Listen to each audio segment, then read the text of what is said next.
Police in New York City break up an underground fight club with over 200 people. Not social distancing. And do you guys want some Thanksgiving turkey insurance? And a man sued his drug dealer after smoking parsley for years, thinking it was marijuana. These are the weird stories for Monday on Weird AF News, the only daily weird news podcast hosted by a comedian. I'm hoping I'm funny today. If not, at least you'll learn something about the weird world that we live in. Hey, mainstream news. Listen to Weird AF News with JONESY. The police find a 200-person illegal fight club in New York City, and they knock it out. They knocked it the F out, the police did. The first rule of Fight Club is you do not talk about Fight Club. The first rule of the pandemic is you wear a mask and remain 6 feet apart, damn it. Police say they caught more than 200 people at an illegal and much hyped fight club in New York City late Saturday, where attendees were doing some things. They were gathering, they were drinking, they were smoking. Some, I assume, were fighting. They were standing shoulder to shoulder in spite of the coronavirus rules. Photos of this event show that most of them, as you can imagine, were not wearing masks. Yeah, I mean, why would you? You're going to an underground fight club during a pandemic. You clearly don't give a damn about your safety whatsoever. New York City Sheriff's deputies say they busted the event called Rumble in the Bronx. How unoriginal of a name. You got to come up with something better than Rumble in the Bronx, please. They busted it at 11:15 at night. They also recovered loaded firearms as well as some marijuana, some liquor, and hookahs. Hookahs at a fight club? Huh. Didn't expect that. I love hookah. I own a hookah. I haven't used it in quite some time, but I have my own. I can imagine smoking a hookah during an underground secret fight club, watching the fights. I don't recommend sharing your hookah during COVID-19, but the Rumble in the Bronx CEO, Michael Roman, they got a CEO for this illegal gathering? How? Can you buy stocks on the stock market? Yeah, I'd like a few shares of Rumble in the Bronx. They took a hit over the weekend, but I think they're going to bounce back. Do fight clubs have CEOs? This is like a corporation? I don't understand it. If a fight club has a CEO, then Weird AF News should have a CEO and like a treasurer. Maybe if I could just get out of a closet, actually, that'd be a big win for me. I don't think I'm going to be hiring a CFO anytime soon. Michael Roman is the CEO of Rumble in the Bronx. Need a better name, Michael. He's 32, and 9 other organizers were also arrested at the scene. Police say the organizers face a slew of charges. Slew, I love that word. We don't use that enough. Slew of charges. Slew, not to be confused with slaw. A slew of charges in connection with this underground event. Some of these charges include unlawful assembly, violation of emergency orders, illegal combat, and various alcohol and firearm-related offenses. Each suspect has been fined $15,000. The event was hardly a secret, as organized. Yeah, of course not. As organizers spent weeks talking about it on social media. Oh, how dumb are you? Their main Instagram account has since been deleted. They had an Instagram account for an illegal, enormous underground fight club. Are you stupid? Dude, really? You think the police aren't on Instagram? Okay. Look, we all know they're on Facebook. They're also on Instagram. Their main Instagram account was deleted, but other posts under the hashtag Rumble in the Bronx show some photos of the event. Large crowds gathered around a boxing ring. Oh, I have to look at these photos. I've never seen or attended an underground secret fight club. This bust comes less than a week after New York Governor Mr. Andrew Cuomo tightened rules about public gatherings in New York. You guys know about it. Cuomo restricted private gatherings to no more than 10 people, okay? 10 people indoors or outdoors. You can't have underground fight clubs. That means no underground. You can't have gyms. How are you going to have fight clubs? Are you stupid? Really? The fight club wasn't the only mass gathering to violate those orders on Saturday. Authorities busted 2 huge parties in New York with approximately 210 attendees each in the same night. One party was in Manhattan and the other was in the Bronx. They don't say the names of these parties, but we can only guess. It's New York. The one in the Bronx was probably called, "Hey, no mask, no problem." That's Where you going tonight? You going to the party? Yeah, what party? The no mask, no problem party, all right? Hey. I don't know where that all came from. You can't keep people from gathering, I got to tell you. But I'll tell you, be smart about it. Don't do 200 people. Jeez, are you stupid? Keep it like 20. 20 is okay. If the police come to your place, you're having a gender reveal party. Actually, that's a bad example because gender reveal parties are just dangerous these days. Well, you can have one. Just don't have pyrotechnics and fire involved, all right? Because you're going to burn down the entire national forest, all right? Can you have a tame gender reveal party? Or just not have gender reveal parties? I can't even say it. They're just stupid in general. But if you're going to have a small gathering, it's wine and cheese night or whatever. You want to watch the game or something. Yeah, keep it under 20, man. This 200-person thing. I mean, it's just so dangerous for everybody involved and stupid. Stupid. Okay, that's all. I said enough.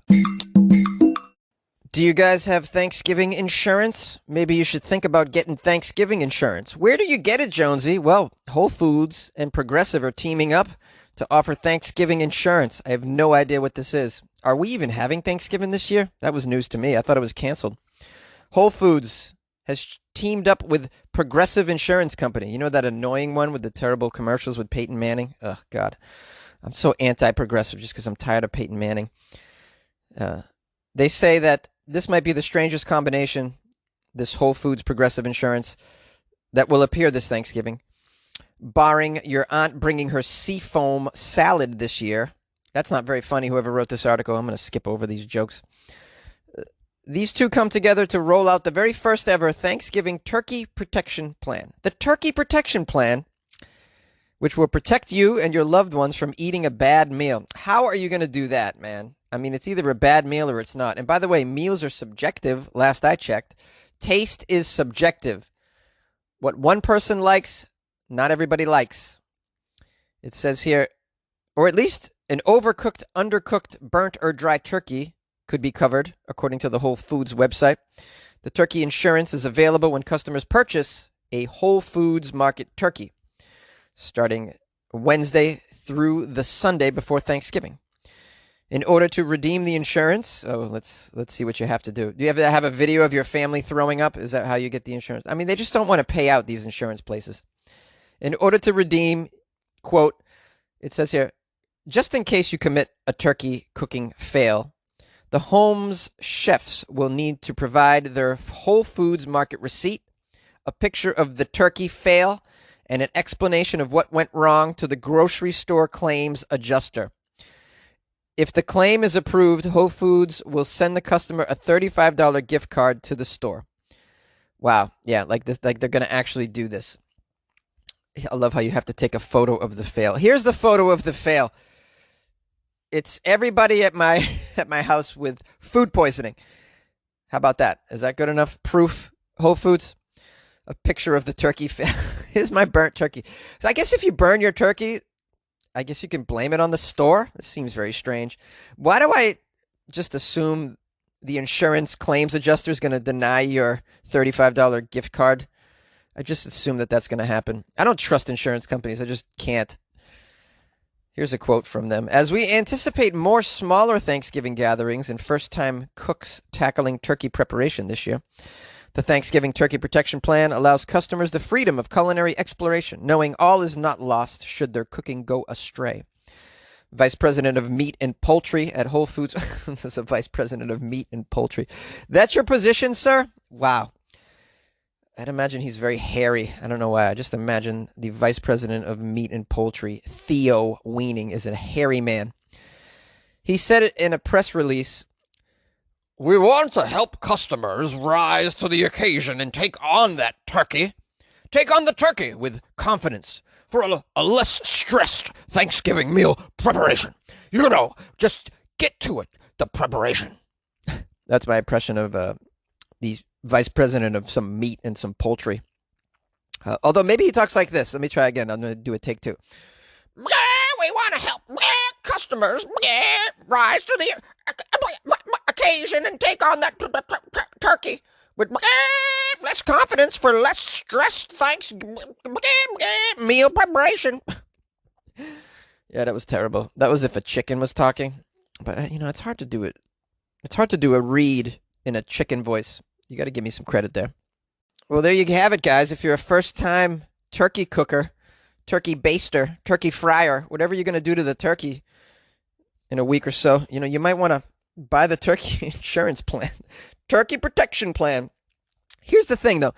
It still doesn't save your Thanksgiving because it's not like they come to your house with a whole new turkey cooked and ready to go so everybody can eat and enjoy it. You have to wait like probably weeks to get your claim approved, and then you wait more days to get your coupon in the mail, your gift card. By now it's Christmas. So like, how are you saving someone's Thanksgiving? The Thanksgiving is still screwed up, Whole Foods. So if you really want to save the day, you have a bunch of people ready to just deliver some turkeys that are cooked properly on that day. You roast them yourself, you get them ready to go. You get a bunch of people on scooters and you just push them out into the world, and they just go bring the turkeys to the places that have burnt the turkey, or I don't know, if you were frying it, you might have blew up your house or something. It's possible. Those turkey fries can be dangerous. And you bring them a turkey right on the spot and you save the day. That's how you save the day. That's true turkey insurance, not some gift card that I get, on January 12th. That's not helpful at all. Would you guys be into this insurance, by the way? Anyone? Any first-time Thanksgiving cookers this year because your family doesn't want to see you because they have an old person and they're afraid that COVID could end their life? I just got told I couldn't come to the Thanksgiving that I usually go to because there's somebody at the gathering that's elderly, and I was told we can't risk it. So I'm wondering, any of you doing it yourself for the first time? I don't even know what I'm going to do for Thanksgiving. I mean, I'll try and figure it out, but maybe I'll just go up to Canada. Do you guys even celebrate up there? Probably not, right? Well, call the show, 646-450-2012.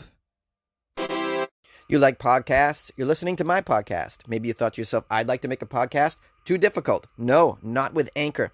Anchor has free creation tools that allow you to record and edit your podcast from your phone or your computer. Anchor distributes your podcast to Apple, Spotify, Stitcher, and more. They have advertising integration, so you can even make a little money off your podcast. Everything you need to make a podcast in one place. Download the free Anchor app or go to anchor.fm to get started. And good luck with your podcast. Good luck with your creation. Good luck with your life, man. A man sued his drug dealer after smoking parsley for 4 years, thinking it was weed. The rule of thumb is that first you smoke weed and then add parsley over the Italian snack that you ordered to eat after you're high. But apparently a man in Spain, through no fault of his own, had been smoking the parsley instead of the weed without a clue that his dealer was messing with him big time.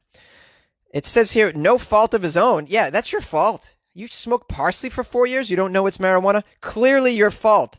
You clearly are stupid, guy in Spain. I don't know why they're letting this guy in Spain off the hook for smoking parsley for 4 years.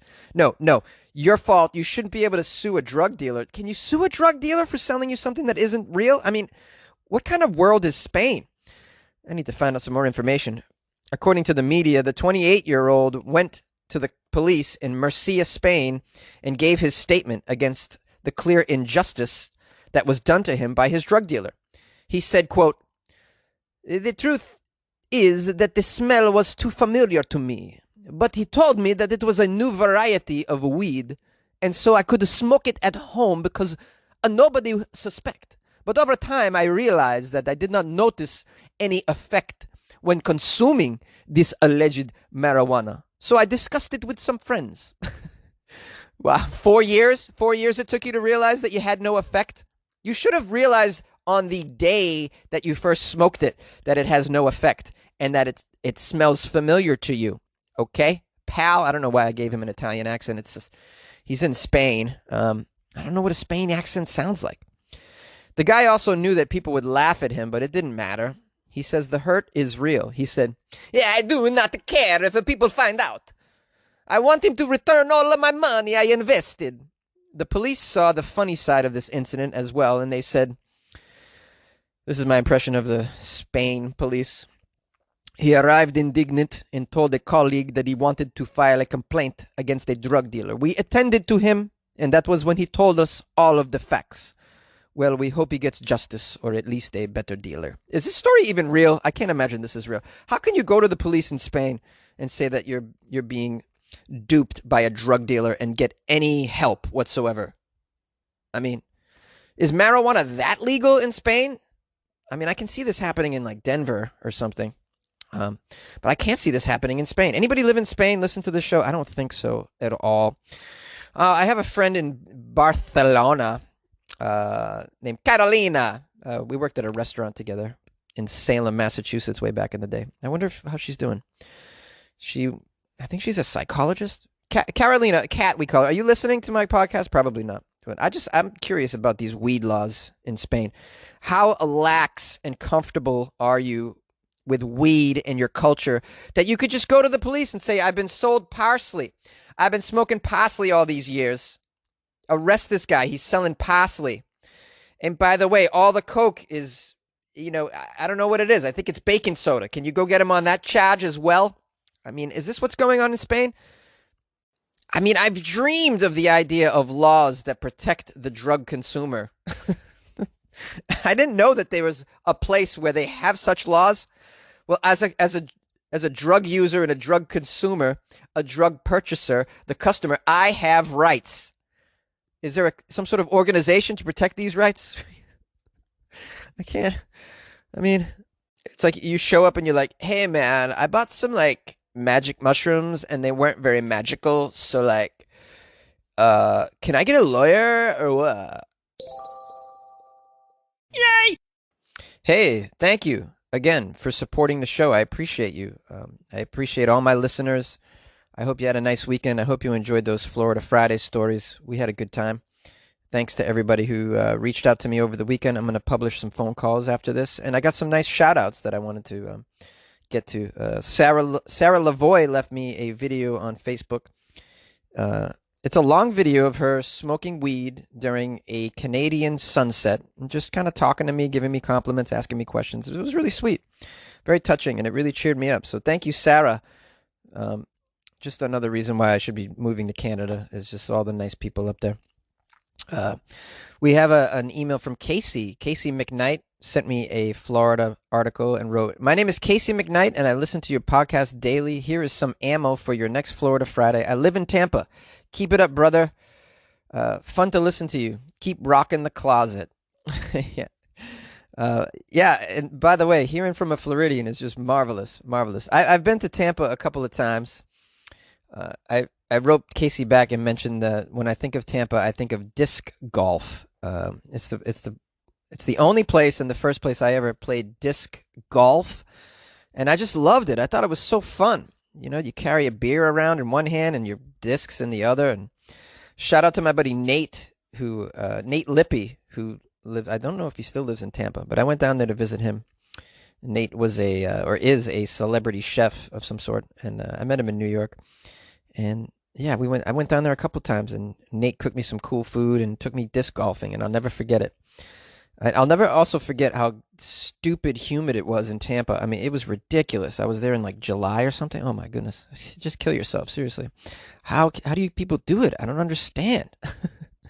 I also want to mention someone named Sue who sent me an email saying that I listened to all of your Weird AF news and I'm caught up, so I thought I would check out your other podcast, Free Your Effin' Mind. And she says, I really like these podcasts. Even though you say these are serious, these ones, I do catch your humor in there. Keep on making them, your loyal listener, Sue. Thank you, Sue, so much for emailing me. That was really nice of you. And, of course, for listening to all of Weird AF News and trying out my other podcast, Weird, For Your Effin' Mind, which is pretty cool. I appreciate that. I appreciate the loyalty. Shout out to Gus. Shout out to Michelle. Shout out to Ronnie. Shout out to Ed Brewster.